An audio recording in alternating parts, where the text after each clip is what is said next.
Hi, I'm Adrienne, the host of She's So Cool, a female empowerment podcast. This show is for listeners who want to learn about strong and influential women. Welcome to She's So Cool, where you will hear the life stories of female changemakers each week. Each woman's story will inspire you to embrace who you are, love yourself fiercely, and pursue your dreams.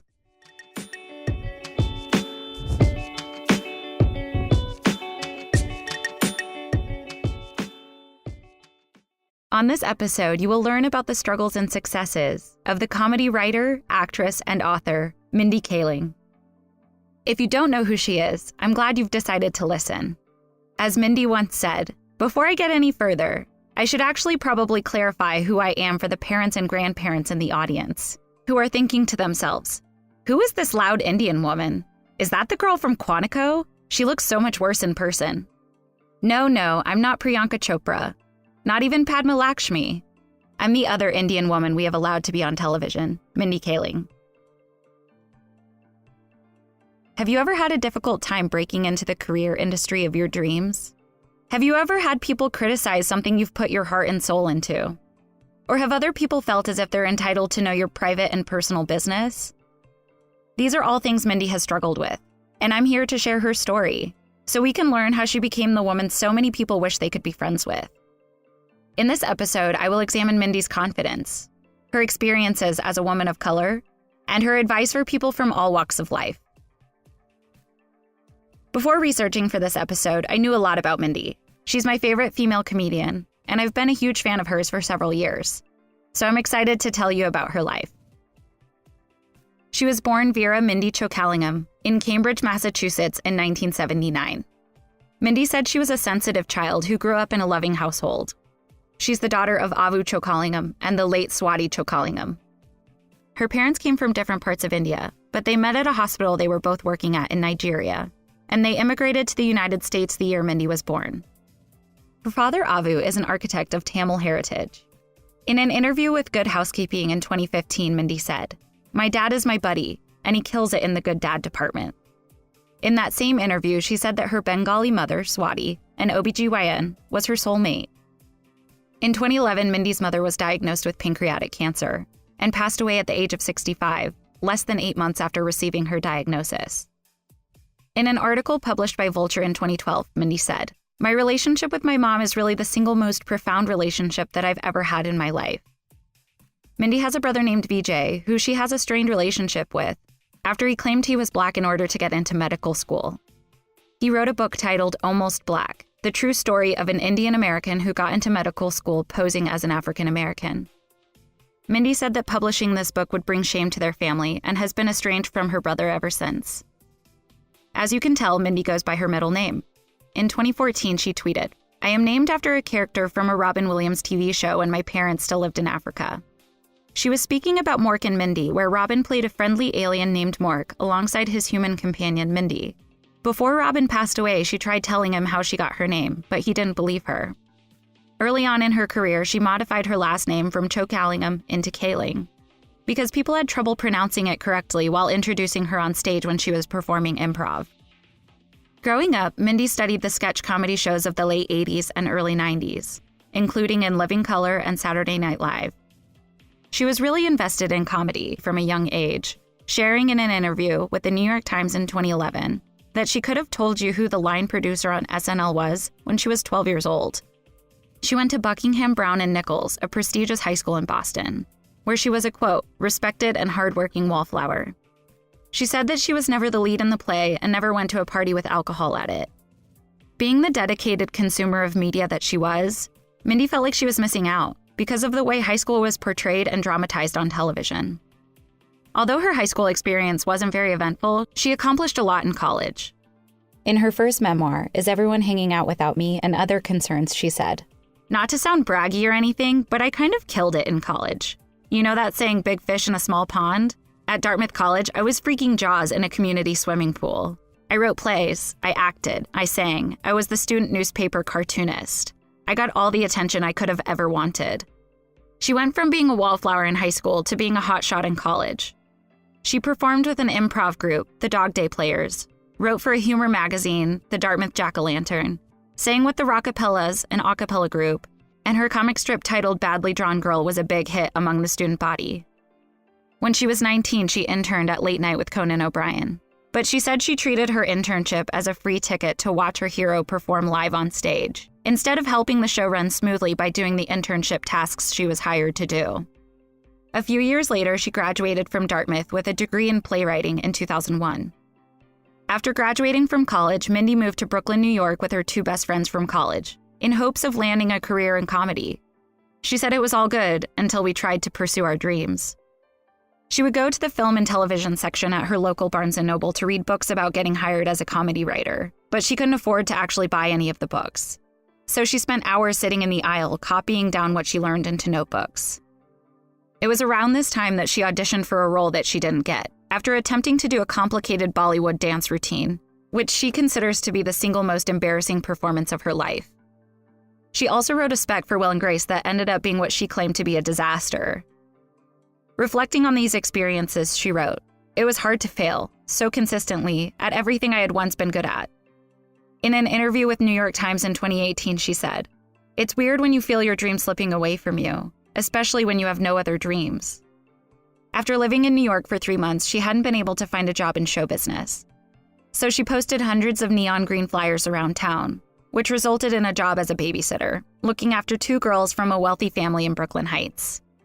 In her first memoir, she said, "Babysitting did not pay the bills or give me health insurance, which I guess is good because otherwise I would probably be an au pair somewhere right now. I needed to get a real job." She then landed an entry-level position as a production assistant for Crossing Over with John Edward, a cable TV show hosted by a psychic. Although she didn't believe he was actually psychic, she did think that his show provided comfort to people who had unexpectedly lost loved ones. This job allowed Mindy to pay her bills, but she wasn't doing anything creative that would allow her to get closer to obtaining a career in comedy. So after 2 years of living in New York, Mindy and her roommate Brenda Withers wrote and starred in a play titled Matt and Ben, a celebrity spoof about actors Matt Damon, portrayed by Mindy, and Ben Affleck, played by Brenda. This play gave them a feeling of purpose for the first time since they picked up their lives and moved to New York. Matt and Ben went on to win the best play out of 500 shows at the 2002 New York International Fringe Festival, which led to a successful 2-year run off Broadway and a transfer to Los Angeles. Greg Daniels, a television comedy writer, producer, and director, known for his work on Saturday Night Live, King of the Hill, and The Simpsons, saw Mindy's play in LA and set up a meeting with her to talk about her career aspirations, where he ultimately recruited her to write for an American version of the British mockumentary-style TV comedy, The Office. In 2005, at age 24, she was the only female writer for The Office. At this time, she had no experience writing for television, but by the time she left the show, she wrote 24 episodes, including one of my favorites titled The Injury, where the main character, Michael Scott, burned his foot while grilling bacon on his George Foreman grill, which he keeps near his bed, because he likes to wake up to the smell of bacon. If you want to see Mindy's parents on screen, they guest starred on the 6th season episode titled Diwali, which was also written by Mindy. Although she had fun working on The Office, it wasn't always easy. In the 2011 New York Times article, she said she would routinely work 18-hour days on The Office, but that she'd rather complain about how overworked she was than miss out on a great line of jokes or some great discovery in the writer's room. Early in her career at The Office, Mindy started a blog. It was called Things I've Bought That I Love, with the tagline, "A place to discuss things we've bought that are frivolous and fun." This blog can still be found online, and I'll provide a link for it in the show notes. Her first blog post said, "I don't have kids or a mortgage yet. I do, however, have a fairly lucrative job playing a seldom-seen tertiary character on a network television program. The point is, I have oodles of disposable income to throw around until I need to start behaving like a grown person." She maintained the blog from September to December 2006. In September, she wrote about buying a 24-pack of Gatorade Reign, saying, "Before you go out on a Friday or Saturday night, put 2 bottles in your fridge. Drink one when you get home drunk, and another when you wake up hungover. The pleasure of this ritual is 40% of why I get drunk in the first place." The next month, she posted that you should buy the Talented Mr. Ripley soundtrack on Amazon for $13, for the times when you cook up spaghetti and meatballs for a group of friends. I thought this was funny because the idea of buying a CD seems so dated in our modern world of music streaming. She ended up stopping the blog because it was too time-consuming, given all the time she spent working on The Office. In addition to writing on the show, she portrayed a character named Kelly Kapoor, who's a pop culture-obsessed, materialistic customer service representative who's in an on-again, off-again relationship with Ryan Howard, played by BJ Novak, who's Mindy's former boyfriend and current best friend. She also had her television directorial debut on the sixth-season episode titled Body Language. In 2011, she was promoted to executive producer for Season 8, and as a part of her final season contract with The Office, Mindy was given a development deal for a pilot at NBC. The pilot she wrote was for a show called The Untitled Mindy Kaling Project, which was passed over by NBC and picked up by Fox a few weeks later, under the name The Mindy Project. The same day she received news that her show got the green light for production, her mother passed away. In 2012, The Mindy Project premiered on Fox. She wrote for the show, served as executive producer, and played the lead role, Mindy Lahiri, a self-involved, impulsive, and romantically delusional OBGYN. In an interview with Deadline in 2014, she said, "When you show people's flaws and biases, it's human, and you cringe, but it's also realistic. I think it would be unfair simply because my character is a woman, or simply because my character is dark-skinned, to not have her fall victim to the same flaws that a lot of other characters have."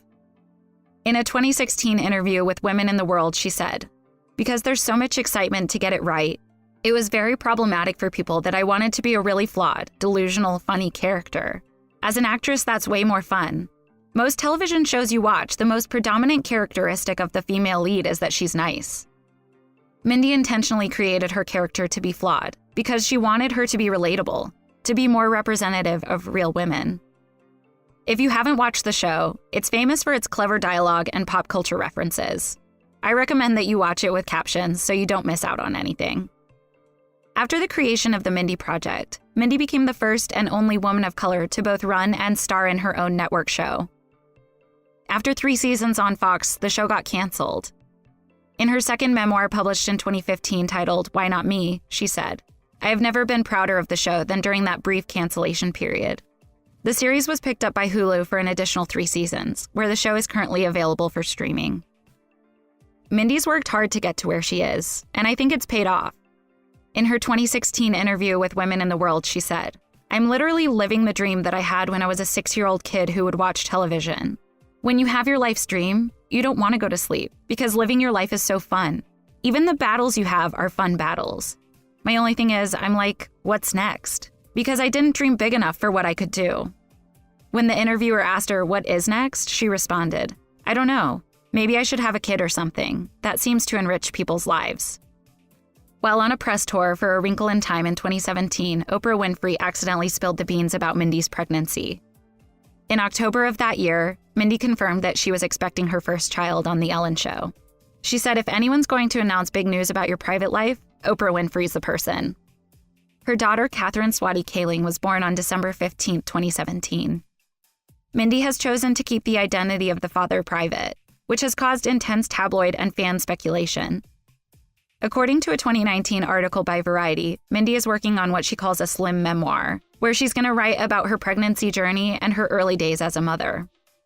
In 2018, she co-created a TV show and was in 2 Hollywood blockbuster films. The TV show Champions premiered on NBC, and Mindy was the executive producer, writer, and guest actor before the show was canceled after 1 season. She was cast as Mrs. Who in A Wrinkle in Time, alongside Reese Witherspoon and Oprah Winfrey. She held the role of a jewelry expert in the all-female Ocean's 8 movie. In an interview with Daily Mail in 2018, she said, "Although I'm Indian, I was not raised speaking any Indian languages. So it was incredibly challenging for her to learn Hindi for her role in Ocean's 8, stating that it was the hardest thing she's ever had to do as an actress." That year, she also delivered a hilariously inspiring commencement speech at her alma mater, Dartmouth College, which I'll talk more about later, so stay tuned. Mindy wrote and starred in a workplace comedy titled Late Night that premiered at the Sundance Film Festival in January 2019. She co-starred alongside Emma Thompson, a woman she considers to be a role model of hers. According to Brent Lang, a writer at Variety, the film takes a penetrating look at feminism and inclusion, at a time when the entertainment business is being pressured to provide more opportunities for women and people of color. Amazon paid $13 million to acquire Late Night, which will hit theaters on June 7th. In February 2019, Mindy left Universal TV after more than a decade to sign a deal with Warner Brothers, which is reportedly worth $8.5 million per year for 6 years. Mindy went from being jobless to signing multi-million-dollar contracts. And as Reese Witherspoon put it, she has created countless opportunities for herself and others, rather than waiting for people to do that work. If she hadn't put in the time to produce Matt and Ben, I think her life would be completely different. Never doubt the power of your dreams and the possibilities that can come from your efforts. At the age of 39, Mindy has accomplished a lot in her life.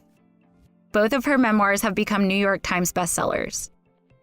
She sets goals for herself and does everything she can to achieve them. In her 2011 memoir, she said, "I'm the kind of person who would rather get my hopes up really high and watch them get dashed to pieces than wisely keep my expectations at bay and hope they get exceeded." I think this is a true sign of bravery. Not only is it sometimes hard to dream big, but it's harder knowing that your dreams might not become a reality. I have big dreams for this podcast, and I'm choosing to be like Mindy and believe that they can be achieved. Think about the expectations you have for your dreams. Are you setting your expectations high, or are you setting them low?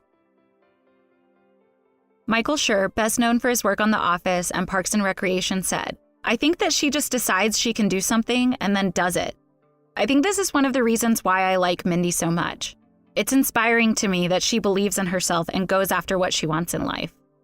In her 2015 memoir, she wrote, "Confidence is just entitlement. Entitlement is simply the belief that you deserve something. I'm usually hyper-prepared for whatever I set my mind to, which makes me feel deserving of attention and professional success." In an interview, she was asked where she gets her confidence. She found the question undermining, as if it was implying, quote, "You, Mindy Kaling, have all the trappings of a very marginalized person.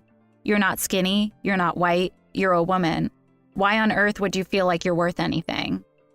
And I think she has a really good point here. Why is her confidence being questioned? Her body is often a topic of conversation in mainstream media, which I believe is completely irrelevant in comparison to her comedic intelligence and her drive to succeed. In a chapter titled Chubby for Life in her first memoir, she spoke about her body image, saying, "I'm pretty happy with the way I look, so long as I don't break a beach chair." In her 2018 commencement speech, she told graduates, "You have to have insane confidence in yourself, even if it's not real. I'll tell you my secret, the one thing that has kept me going through the years, my superpower, delusion. Don't let anyone tell you that you can't do something, but especially not yourself."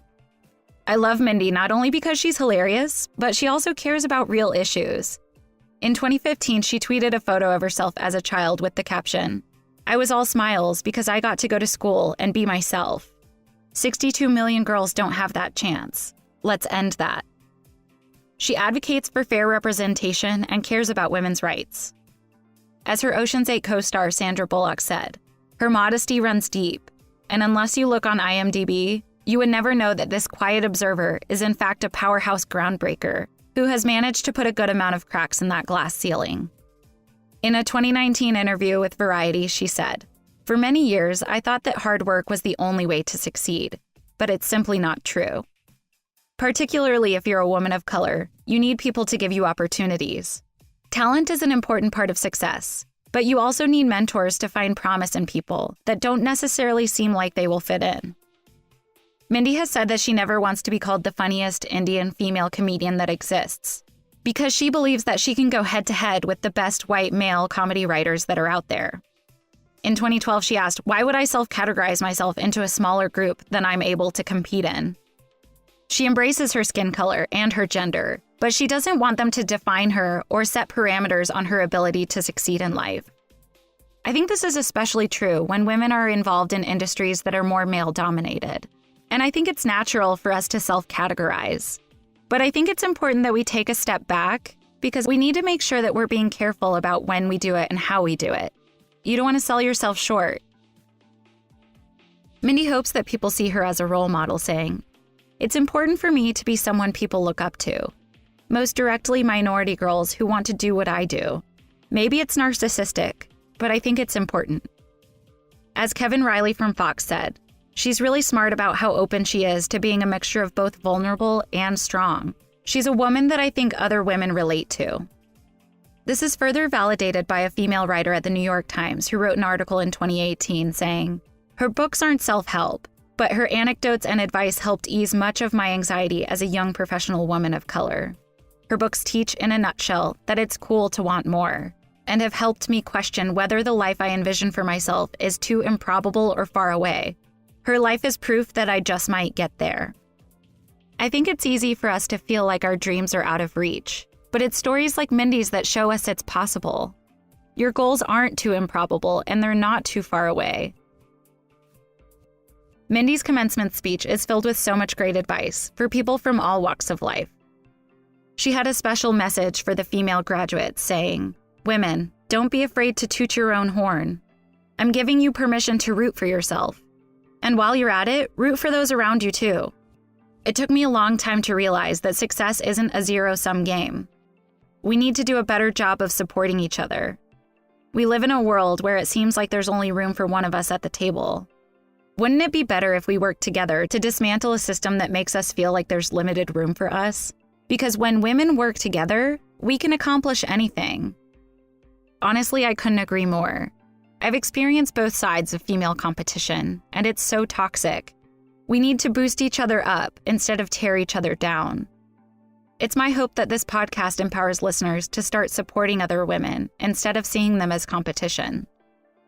Mindy also spoke about the societal pressures to follow a certain life path, sharing her own experience by saying, "Don't be scared if you don't do things in the right order, or if you don't do some things at all.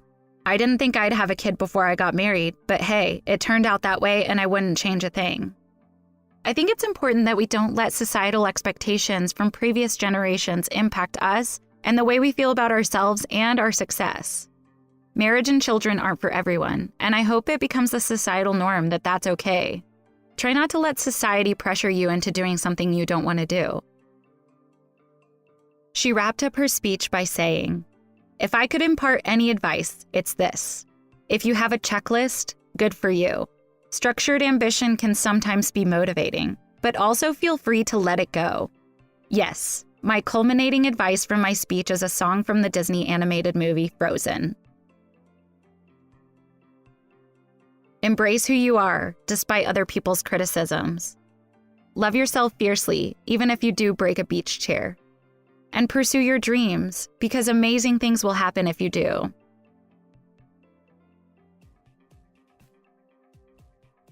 Although I'm sharing the life stories of these strong and influential women, you may notice that some details have been left out. I mention this because I want you to know that I've chosen to highlight specific parts of their stories, because the content has been planned to help you reap the most benefit out of listening to this episode. If you find yourself wanting to learn more about these women, I'm planning to share bonus content on Patreon very soon. If you want to get in touch, you can email me at shesocoolpod@gmail.com. You can also see the show notes, sign up for email updates, and provide episode suggestions on shesocoolpod.com. I want to thank you for tuning in. If you liked what you heard, please tell your friends and family to listen. I want to build a community together, and you can join by following along on Instagram at shesocoolpod, where I post beautiful illustrations, inspiring quotes, hints about next week's episode, and more. The cover art was created by Gabrielle Bourgeois, and the music was created by Broke for Free.